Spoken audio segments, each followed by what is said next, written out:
Let's check the chat console. Conversations are split into 4 categories: running, waiting, late, and closed. Select one status, and the corresponding conversations are displayed as a list.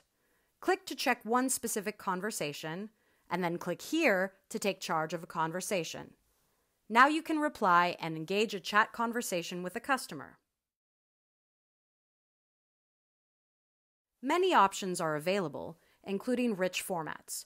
For instance, you can send locations, images, or even any document you decide to attach by uploading it from your computer.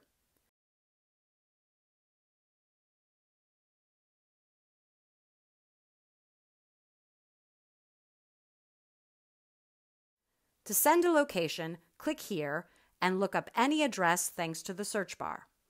The map will pop up directly in the conversation thread. You can display customer details on the right-hand side of your screen, including phone number, device used, language, and conversation history. You can also click for just a quick glance and then get back to your current conversation. That way, it's easy to check customer satisfaction and write down notes. One more thing. You get to use a message library, which allows you to easily and quickly send recurring messages.